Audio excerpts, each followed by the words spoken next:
It's getting harder and harder to live in rural America. Farm bankruptcies are on the rise. Farm incomes are on a decline. In the last year, 30% of farm income is from the federal government assistance.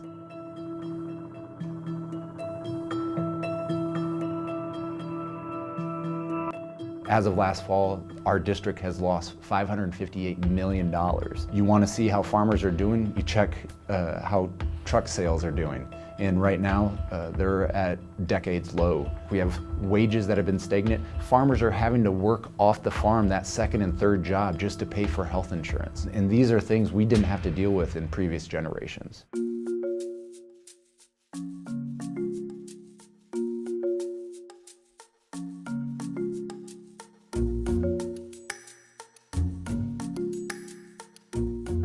I think we really need to be honest in what the trade war could have been and what the trade war is. Should we confront China on their intellectual property theft and currency manipulation? Absolutely, we should call them out, but you don't go it alone, and that's the biggest thing. We didn't have the leverage.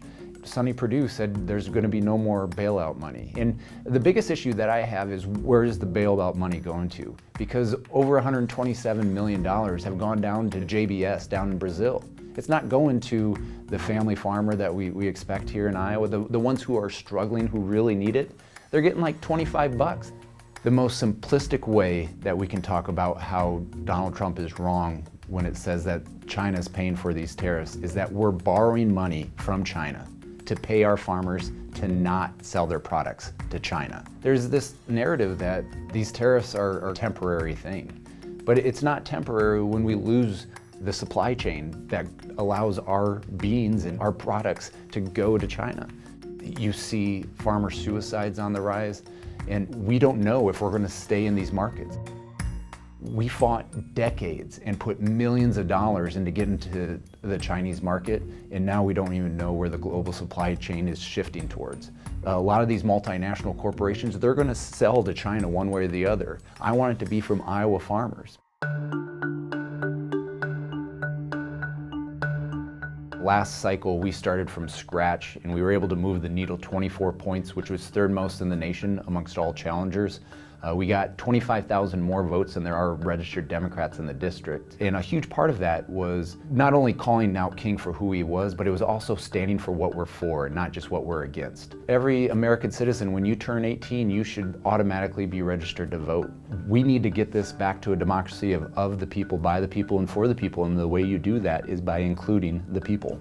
We should make it easier to vote and not try to disenfranchise folks and suppress the vote. And what we've seen in Iowa is an attack on voter registration. They've shrunk the early voting time frame. They're making it harder for college students to vote.